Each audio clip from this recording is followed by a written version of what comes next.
साल है। जैसा कि आप देख रहे हैं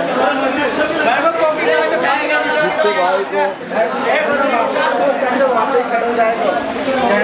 वह मोनी भाई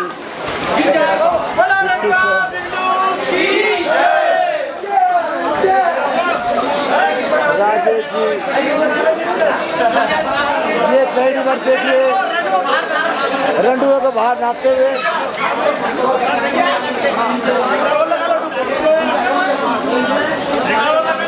एक कर बाहर आते हुए एक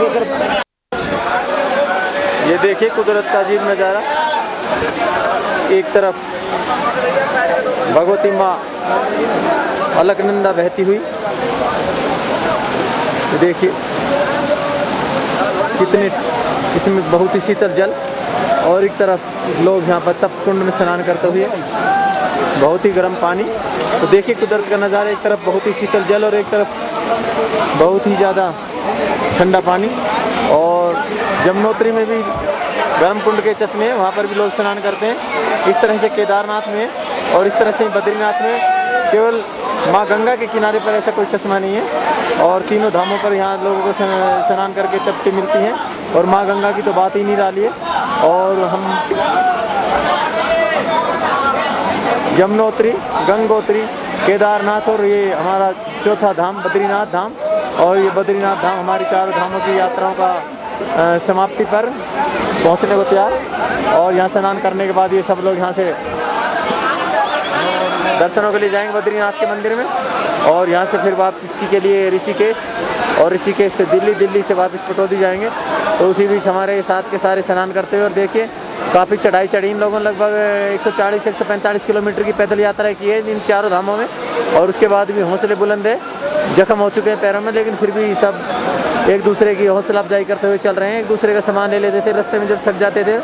और देखिए गंगा से माँ गंगा निकलती है, यमुनोत्री से माँ यमुना, और केदारनाथ से माँ मंदाकिनी, और बद्रीनाथ से माँ भगवती अलकनंदा निकलती है।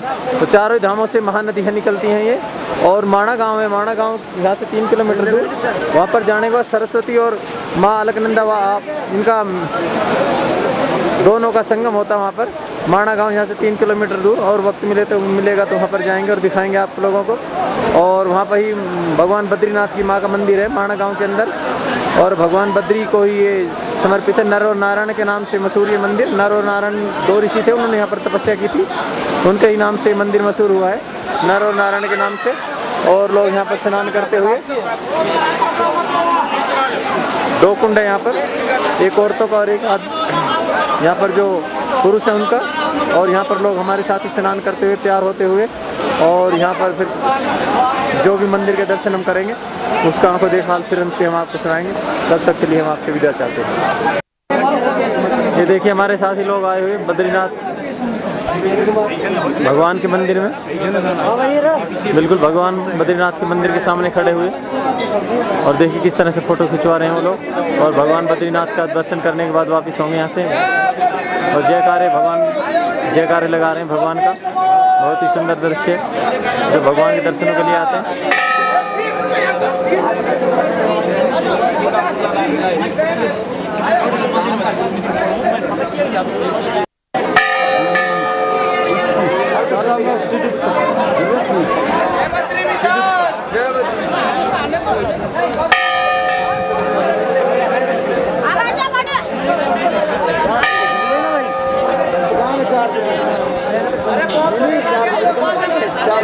देखिएगा हमारे साथी कलाकार है वो मंदिर से बाहर आ रहे हैं, दर्शन कर चुके हैं और जयकारा लगाते हुए बाहर आ रहे हैं, और सभी साथी मंदिर में दर्शन करके आ रहे हैं। बहुत ही जोश है। हमारे पप्पू शर्मा जी और उनके साथी जो आ रहे हैं देखिएगा सभी चल रहे हैं। और बद्रीनाथ कितने की दोनों 21 फोटो है, ले लिया मैंने फोटो। यह देखिए चारों धाम की यात्राओं में हमारा लास्ट पड़ाव बद्री धाम, और यहाँ से फिर वापसी पटौदी के लिए होंगे। लेकिन ये बद्री धाम हमारा लास्ट पड़ा, 3 धाम कर चुके, चौथा धाम है हमारा ये। और यहाँ पर जो कैमरामैन है वो राजेश जी हैं और जो बोल रहे हैं वो राजेंद्र शर्मा। और तो मैं इसके बारे में आपको बता देना चाहता हूँ बद्री धाम के बारे में। बद्री धाम पांडवों द्वारा बनाया हुआ है और ये नर और नारायण को समर्पित है, भगवान विष्णु को समर्पित है ये मंदिर। और पहले यहाँ कहते हैं बहुत ही ज़्यादा तादाद में है, बेरों के बाद बहुत ज़्यादा थे, इसलिए इसका बद्रीनाथ नाम पड़ा। और कहते हैं कि नर और नारायण नाम के 2 यहाँ पर ऋषि मुनि थे, उन्होंने बहुत घोर तपस्या की। उनके तप से हमारे जो इंद्र जी हैं, इंद्र महाराज, उनके सिंहासन डोल गया और उन्होंने अप्सराओं को भेजा उनकी तपस्याओं को भंग करने के लिए। तो इससे जो नारायण थे वो कुपित हो गए और इंद्र को मारने के लिए उदित हो चुके थे। लेकिन जो नर थे उन्होंने उनको शांत किया और उन्होंने नारायण ने फिर उर्वशी नामक एक अप्सरा की उत्पत्ति की। और अप्सरा जो स्वर्गलोक से भी अधिक सुंदर थी, उसको उन्होंने इंद्रदेव को भेंट कर दिया। और उसके बाद जब अप्सराओं ने शादी करने के लिए नर और नारायण से कहा तो उन्होंने कहा कि हम द्वापर के अंदर जब कृष्ण और अर्जुन के रूप में हम अवतार लेंगे और तब हम तुमसे शादी करेंगे। तो कृष्ण और अर्जुन नर और नारायण थे द्वापर के। तो ये हम आपको व्याख्यान बता रहे हैं। और यहाँ पर जो सोने का छतर चढ़ा हुआ है नर और नारायण के मंदिर पर, वो इंदौर की रानी अहिल्याबाई ने चढ़ाया हुआ है। और जो गढ़वाल के नरेश थे राजा, उन्होंने इसको बनवाया था मंदिर को। और यहीं से ही स्वर्ग द्वार है, जहाँ से जो पांडव लोग थे वो स्वर्ग को गए थे यहाँ से। और कहते हैं कि बद्री धाम की यात्रा के लिए वही लोग आते हैं जिन पर भगवान की कृपा और बहुत ही पुण्य जिन्होंने किया रखे हैं। बद्रीनाथ की यात्रा के लिए कोई नहीं आ सकता। और बद्रीनाथ धाम की यात्रा यहाँ पर संपूर्ण यात्राओं में सबसे श्रेष्ठ। केदारनाथ की यात्रा करने के बाद बद्रीनाथ की यात्रा होती है, काफ़ी ऊंचाई पर, लगभग 12,500 फीट की ऊंचाई। और राजेश जी आपको दिखा रहे हैं बर्फ़ से ढके हुए पहाड़। यहाँ से 3-4 किलोमीटर बाद चीन का बॉर्डर शुरू हो जाता है। हमारी आर्मी वहाँ पर पड़ी हुई है और 4 किलोमीटर बाद उधर जाने नहीं देते लोगों को, किसी को भी, क्योंकि बॉर्डर है। और ये राजेश जी दिखा रहे हैं यहाँ पर अधिक ठंड नहीं है आज, लेकिन काफ़ी बर्फ़ पड़ी हुई है चारों तरफ। और हमारे साथी जो हैं वो भी नहा धोकर यहाँ पर तैयार हो चुके हैं। और बद्रीनाथ कहते हैं कि बद्रीनाथ विशाल में जो जय बद्रीनाथ विशाल की जय बोलकर और जो भी मनोकामना मांगते हैं उसकी मनोकामना पूर्ण होती है। और राजेश जी देखिए भगवती अलकनंदा का जो दृश्य दिखा रहे हैं, इसको उत्पत्ति जो भी पहाड़ दिखाए थे अपने बर्फ के, वहाँ से है माँ अलकनंदा। बद्रीनाथ से उत्पत्ति है माँ अलकनंदा की और कल बहती हुई चली जाती है माँ अलकनंदा। यह भी पवित्र नदी है और माणा गांव के पास इसका सरस्वती से संगम होता है। राजेश जी आपको देखिए किस तरह से दिखा रहे हैं माँ अलकनंदा किस तरह से बहती हुई जा रही है। और एक पुल है, उसको पार करने के बाद मंदिर में पहुंचा जाता है। और कहते हैं कि 20-25 साल पहले यहाँ कम लगभग 20-25 किलोमीटर चलना पड़ता था, लेकिन अब यहाँ पर सड़क आ चुकी है और लोग यहाँ पर आराम से आ सकते हैं। और बद्री विशाल की यात्रा चाहे कोई कितना भी उम्मीद हो, लेकिन भगवान उसको बुलाएगा, चाहे कोई कितना गरीब हो वो भी यहाँ आ जाएगा। तो ये बद्री विशाल उसी को बुलाते हैं जिस पर इनकी मेहरबानी हो। कुंड के बारे में बता चुके हम आपको पहले ही। कुंड वहाँ पर गर्म कुंड का झरना, वहाँ पर एक पुरुषों का और एक औरतों का है, वहाँ पर वो स्नान करते हैं और उसके बाद भगवान बद्रीनाथ के उसमें जाते हैं। और देखिए ये जो अभी ढोल नगाड़े की आवाज़ आपको सुनाई दे रही है, ये लगभग 3 यात्राओं से हमारे साथ हैं, उनके कुल देवता साथ हैं, उनको ये स्नान कराने के लिए हर तीर्थ पर ले जा रहे हैं। और ये कुल देवता राजेश जी दिखाएंगे। देखिए हमने आपको पिछली जो यात्राएं थी उनमें दिखाया था, ये कुल देवता जी फिर आ चुके हैं और ढोल नगाड़े बजते हुए नाचते हुए लोग बहुत ही मस्त। और ये गढ़वाल के ही लोग हैं, इनके साथ 2 बसें और 4 मैक्स गाड़ियाँ हैं और उसी में इनका पूरा परिवार रिश्तेदार वगैरह सारे साथ चलते हुए। और देखिए कितने मस्त होकर नाचते हैं बद्रीनाथ विशाल के। और यहाँ से अब हम आप लोगों से प्राप्त आशीर्वाद लेकर आपके यहाँ से विदा चाहेंगे। और महाराज धर्मदेव का आशीर्वाद लेकर हम जो पटौदी से चले थे, जो संकल्प लिया था हमने कि हम यात्रा संपूर्ण करके महाराज जी के दर्शन करेंगे, वो पटौदी में चलने की बात करेंगे। और महाराज धर्मदेव की कृपा से हमारी ये संपूर्ण यात्राएं चारों धाम की पूरी हो चुकी है।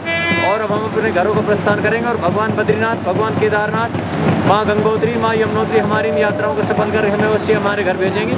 और हम प्रार्थना करते हैं कि हमारे कार्य सफल होने के बाद जिसने भी जो मांगा उसका अवश्य कार्य सफल हो और वो लोग फिर से एक ग्रुप बनाकर फिर से आपके चारों धाम की यात्रा में आएँ और आपके दर्शन पाएँ। इसी के साथ हम आपसे विदा चाहते हैं। जय बद्री, जय केदार, जय माँ गंगे, जय माँ यमुनोत्री। और एक बात हम आपको और बता देते हैं, यहाँ पर एक मंदिर है अंदर, वहाँ की फ़ोटो नहीं लेने देते। वहाँ पर नरसिंह अवतार की मूर्ति है जिसका एक हाथ पतला है और कहते हैं लोग चीज़ बनी हुई है, बीच में से रास्ता है, तो ये दोनों पर्वत आपस में मिल जाएंगे और उस दिन के बाद ये रास्ता पूरा बंद हो जाएगा। और जो आदि बद्री है वहाँ पर ही भगवान की पूजा हो करेगी, यहाँ से आना जाना रास्ता पूरा बंद हो जाएगा। तो ये देखते हैं, ये गर्भ में भविष्य के में कि कब होता है ऐसा, तो ये लेकिन ये वेदों में लिखित है कि भाई ऐसा हो सकता है, तो देखते हैं कब होगा। लेकिन यहाँ पर अभी कुछ नहीं है और भगवान के दर्शन के लिए लोग आते हैं यहाँ पर। अभी तो रास्ता है और जब रास्ता नहीं रहेगा तब भगवान देखते हैं कहाँ पर अपने भक्तों को दर्शन देंगे। और इसी के साथ हम आप लोगों से विदा चाहेंगे। जय बद्रीनाथ। ये देखिए बद्रीनाथ बाजार, लोग यहाँ पर खरीदारी करते हुए और हमारे साथी भी। यही रास्ता मंदिर की तरफ जाता है, इसी रास्ते से लोग भगवान बद्रीनाथ के दर्शन करने के लिए जाते हैं और यही रास्ता भगवान बद्रीनाथ की तरफ जाता है।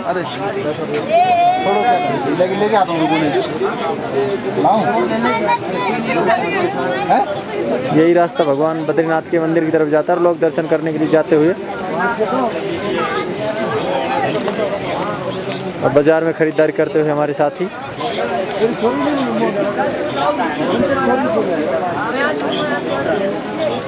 चारों तरफ बाजार लगा हुआ।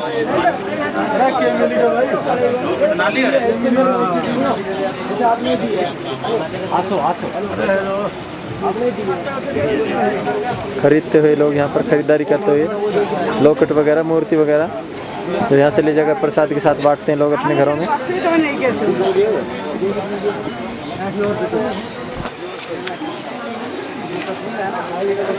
जय बद्रीनाथ, जय विशाल बद्रीनाथ की जय बोलते हुए लोग यहाँ पर और अपने गंतव्य स्थान की तरफ वापसी के लिए। और हेमकुंड साहिब से भी लोग यहाँ पर आते हैं, हेमकुंड साहिब लोग आते हैं, सरदारों का पवित्र स्थान, और वहाँ से वो लोग यहाँ पर बद्रीनाथ के भी दर्शन करने के लिए आते हैं वो लोग भी, और बड़े ही प्रेम से और बड़े ही प्यार से दर्शन करने के बाद वापस जाते हैं। और हेमकुंड साहिब दुनिया का सबसे ऊंचा गुरुद्वारा है, इतनी ऊंचाई पर कोई भी गुरुद्वारा नहीं है, हेमकुंड साहिब सबसे ऊंचाई पर। और इसी के साथ जय बद्री की बोलते हुए हम आपसे विदा चाहेंगे। बोल बद्रीनाथ की जय।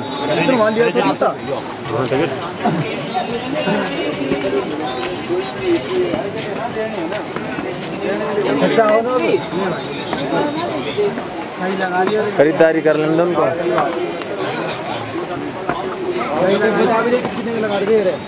खरीदारी टूर था वो लगभग समाप्त होने पर आ रहा है और हमने अपनी अंतिम यात्रा श्री बद्रीनाथ धाम की भी कर चुके हैं और अब हम यहाँ से वापसी के लिए प्रस्थान कर रहे हैं।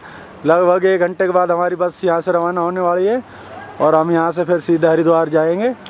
उससे पहले हम अपने साथियों से कुछ विचार विमर्श कर रहे हैं कि उन्हें किस तरह से का अनुभव हमें यहाँ पर आने पर मिला और कैसा उन्होंने महसूस किया यहाँ पर आने पर, और किस तरह की उन्हें प्रेरणा मिली और उन्होंने क्या क्या यहाँ पर अच्छा किया, बुरा किया। इस तरह का हमारे जो पप्पी शर्मा जी इस ग्रुप के महान लीडर हैं, जिनकी वजह से ये ग्रुप यहाँ पर आया और इस ग्रुप को प्रेरणा मिली, तो मैं उनसे ये वो करूँगा कि वो सबसे इनके बारे में, टूर के बारे में पूछताछ करें। मैं पप्पी शर्मा जी हैं, उनसे निवेदन करना हूँ कि वो अपने ग्रुप से इस टूर के बारे में ज़रा पूछताछ करें। देखिए हमारे साथ हमारे राजेश जी कैमरामैन हैं और उन्होंने लगभग पूरी कैमरामैनी की है चारों धामों के लिए, और चारों धामों के लिए टूर निकला था पटौदी से आज से 11 दिन पहले, और 11 दिन के अंदर अंदर हमने चारों धाम की यात्राएं पूरी की है। तो हमारे साथी लोग जो थक भी गए थे तो उनसे हम पूछना चाहेंगे उनका अनुभव। प्रेम जी, आप मणि महेश भी हमारे साथ गए थे लेकिन अमरनाथ आप नहीं जा पाए थे, तो आप मणि महेश की तुलना इस यात्रा से किस प्रकार करेंगे, आप बताइए। मणि महेश में कुछ दिक्कतें आई थी ऊपर चढ़ने में, क्योंकि वहाँ पक्के रोड नहीं थे, टूटे हुए रोड थे, मिट्टी थी, कई बार पैर भी फिसल गया था, चोट भी लग गई थी। परंतु यहाँ इन चारों यात्राओं में पक्के रोड मिले हैं, हमें किसी भी प्रकार की कोई चोट भी नहीं लगी, तबीयत भी ठीक रही है और बड़ा अच्छा लगा चारों धाम की यात्रा करके। शायद ही मैं सोचता हूँ कि अगर पप्पी चाचा ना होते तो मैं ये यात्रा न कर पाता। अभी तो मेरे लिए बहुत कठिन था दुकान को छोड़ना, उस पर कोई एडजस्ट नहीं हो पा रहा था, फिर भी मैंने अपने ब्रदर इन लॉ को बुलाया और उसको बैठाया।